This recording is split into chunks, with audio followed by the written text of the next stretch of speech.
welcome back to Ahead of the Curve. I'm your host, Dr. Megan Teed, and today we are going to be talking about Pilates exercises to avoid with scoliosis. So if you're watching this on YouTube, that's kind of the optimal way to kind of get the best out of the information I'm going to be sharing with you today, because I'm going to be doing some demonstrations, visuals, so that you can understand why some of these movements aren't the greatest for your scoli spine. And then I'm going to demonstrate some modifications.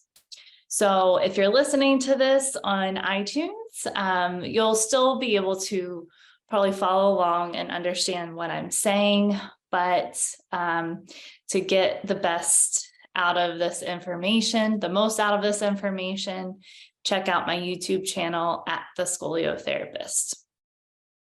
So Pilates is something that I've been training with for personally since I was like 12 years old. I started cross training with Pilates when I was in ballet. I was going to like a really intense ballet school at the time. It's called Central Pennsylvania Youth Ballet. And a lot of the people that I danced with, they had intentions of becoming professional ballet dancers. And a lot of them went on to do that and danced for like New York City Ballet, Pacific Northwest Ballet, and Boston Ballet. So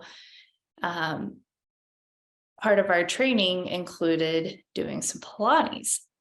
And we probably had, 30 people in a dance studio. So if you can visualize a ballet studio, they have hardwood floors and, just the bars around the outside. And they didn't have mats.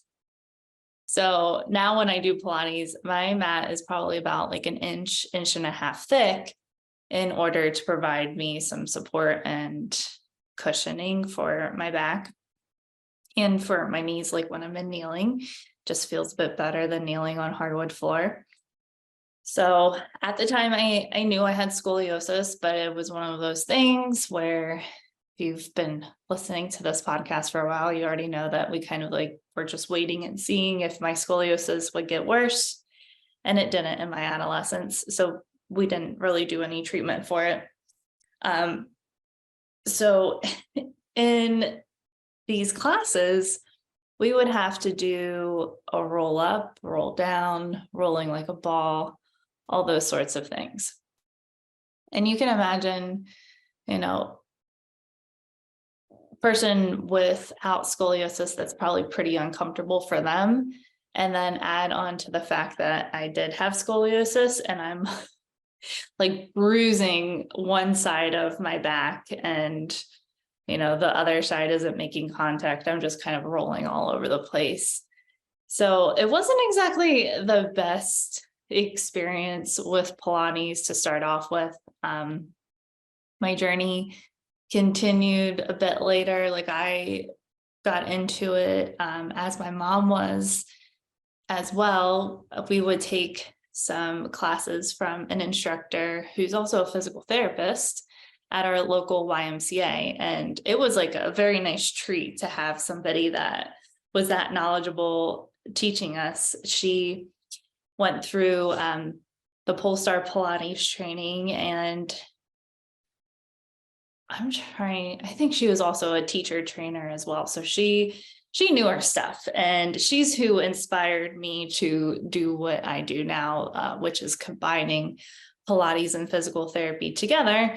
And then I added on the other layer of the scoliosis specific work a bit later. So, we were learning from her, and I really enjoyed those classes, and she wouldn't push people, beyond their limits, because as a physical therapist, she understands that people have, other injuries and diagnoses that they're working with. So that kind of led me into the journey that I'm in now. And Pilates is a wonderful way to strengthen your body if you have scoliosis or if you have any sort of orthopedic condition. Particularly if you're able to use the equipment, it makes it really easy to modify things. If you are in a group class and you're doing mat work, that can get a little bit trickier.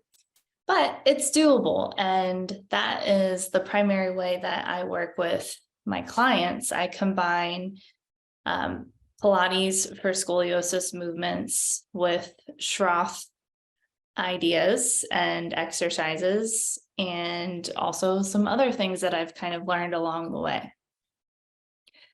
So I want to discuss today a few exercises, Pilates exercises that you would want to be avoiding if you have scoliosis. And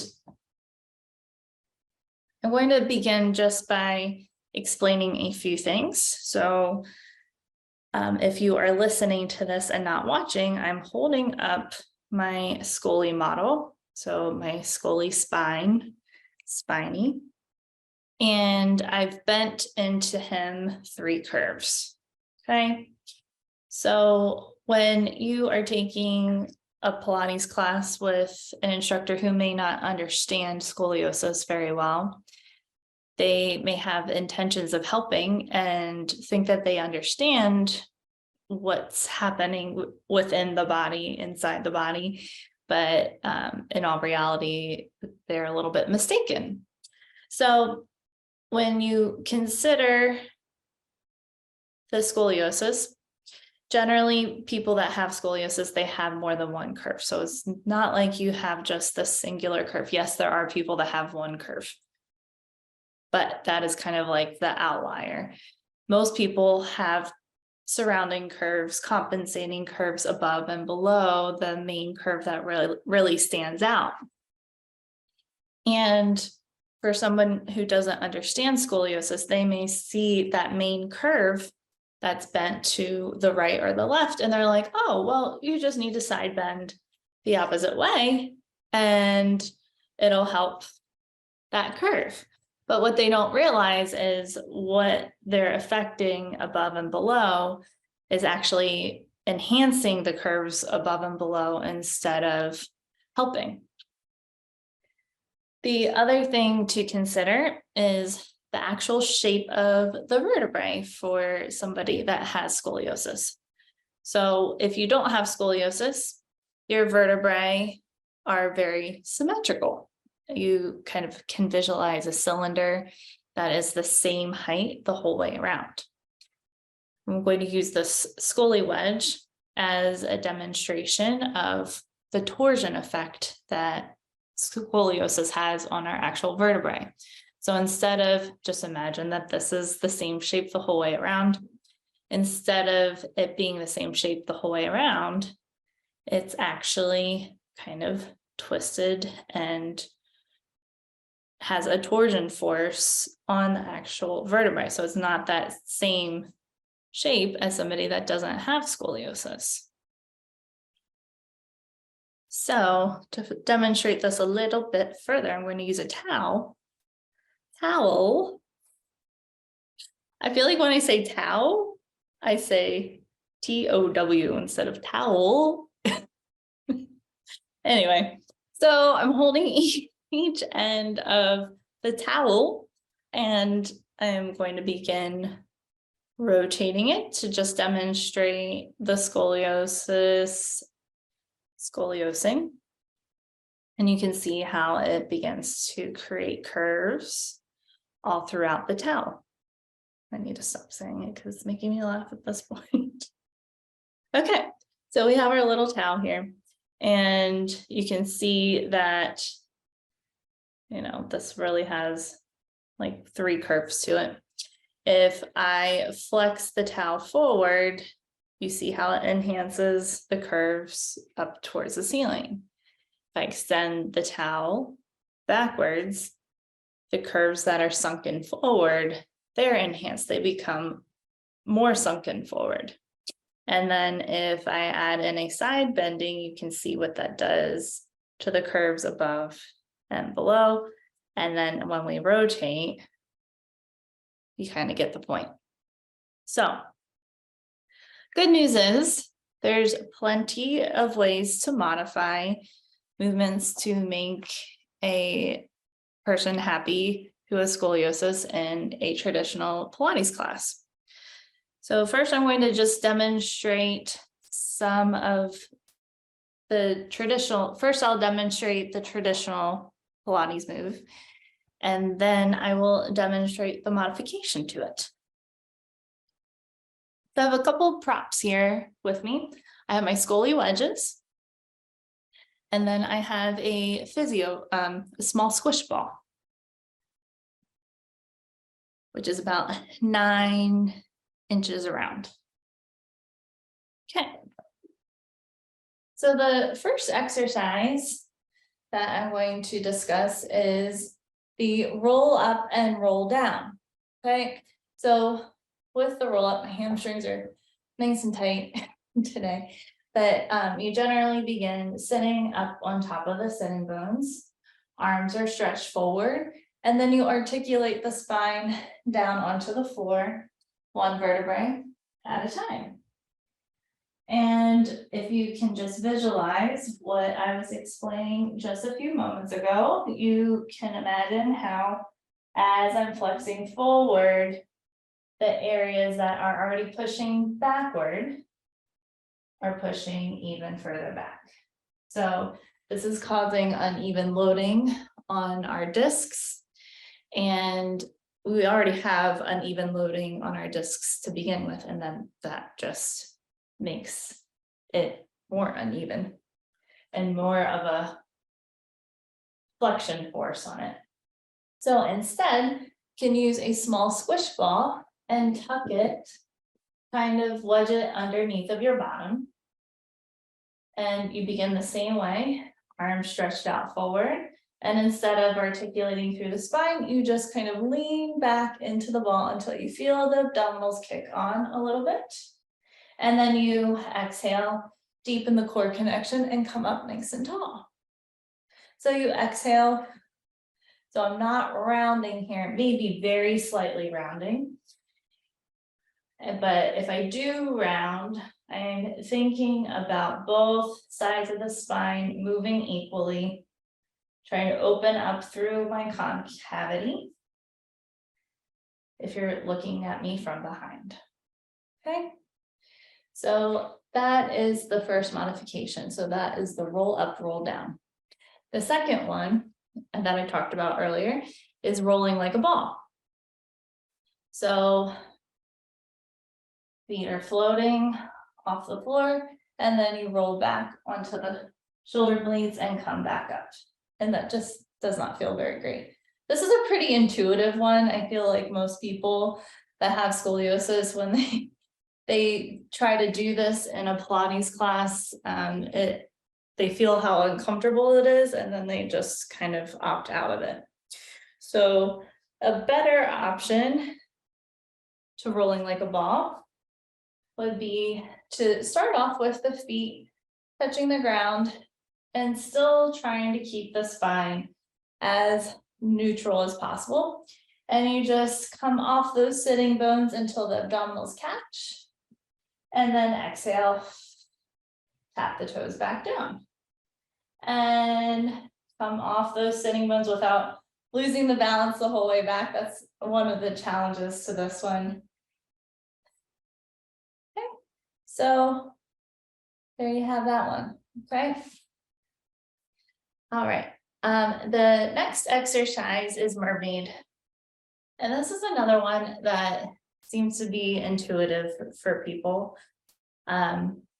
You start off in this Z sit position, which can be fairly uncomfortable on the hips. Arms are stretched out to the sides. Well, one way may be comfortable, the other way tends to be less comfortable. And you place one hand down, and then you side bend over. Okay. So instead of doing that full side bend, You can place one hand down next to you and try and find length through both sides of the body. Reach the arm up and you do just a little bit of a lift over to the side. So that way I'm not collapsing into this bottom side of the waist. I'm keeping both sides nice and even. And then if the Z sit position is uncomfortable for you, you can sit up onto a block, not even up onto a block, just sit with your legs crossed and you can do that exercise that way. So you're sitting up on top of the sitting bones, still keeping both sides of the waist nice and long. All right, next exercise is the series of 5. So this is the abdominal series. I like to use my wedges for the core work, lying on my back. And I'm gonna just kind of lay to the side here. I elongate first by pressing into the fronts of the hips, and then elongate even more, wrapping my hands around my ribs, and then I wedge up. So if you don't know how to wedge, don't worry about it.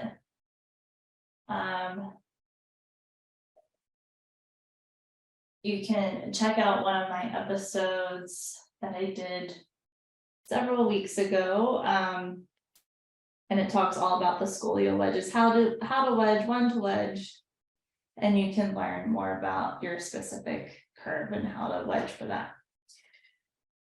So in the traditional series of 5, you hold on to the tops of the knees and you curl up the upper body and you extend one leg out, keep the other one pulled in, and then you switch back and forth, side to side. So without the wedges, you're rocking side to side. Your torso will tend to rock side to side on the mat. The wedges help to keep you a bit more balanced, and they help you to connect to the core in more of an efficient way. I'm going to turn to this. So the modification for the scoliosis is to keep your head down as you do it.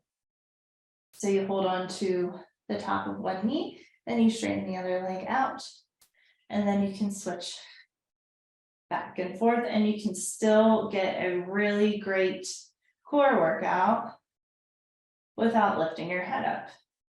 And then the same for the double leg stretch. So instead of curling up, which is enhancing my upper curves, I keep my head down. I hold on to the tops of my knees, and I inhale and I reach my arms and my legs out away from each other. And then I pull them back in with the goal of keeping the same shape with that lower back. We're not smushing it down into the floor. We're also not letting it pull further away from the floor. Okay, and on it goes with that whole series. The last exercise I'm going to review with you and help you to modify is the swan. So with the swan, you lay on your stomach and your hands are underneath of your shoulders. And you press into the hands, lengthen the spine, and then you press and extend your arms the whole way up, okay? Which is very compressive to the lower back. It also can end up enhancing your concavities. So those are the areas that appear more sunken in and they're dropped forward towards the floor if you're laying on your stomach. A modification for the swan is the same setup. Hands are under the shoulders and you find that core connection. Instead of pressing the elbows up the whole way, you just do a little mini swan, finding that extension through the upper back, but more focus on length of the spine. Okay, so that is the modification for the swan. So this whole week, I am going to be doing in honor of Scoliosis Awareness Month for actually the next 2 weeks over on Instagram. I'm going to be doing a Pilates move of the day and showing you the modification for it if you have scoliosis. I also have a scoliosis movement boot camp where I offer. It's a self-paced type of offering, and you get an email each week for a total of 6 months. I know that's kind of a long time. And it gives you kind of a tip of the week. So a tip for how to be chopping vegetables in a better way and moving in a better way for scoliosis, or a better way to be carrying your children or carrying your purse or reaching overhead. So I'm going to link that in the show notes as well. Lots of links today for this episode, and take a peek at that and just continue to learn how to move just a little bit more intelligently for your scoliosis. So that is all I have for today. I'm so glad that you came and joined. And if you're watching this on YouTube, hopefully you are able to follow along pretty well. If you're listening to it, I admire you for sticking through this whole episode and just trying to visualize everything that I've been talking about. Hopefully you are still able to follow along. All that to say that it is totally fine for you to be taking Pilates classes. There's just, a little bit of tweaks that you can make here and there to make it more comfortable for you and to keep that spine a bit happier. Thanks for tuning in to another episode of Ahead of the Curve. Until next time, make sure you stay ahead of the curve.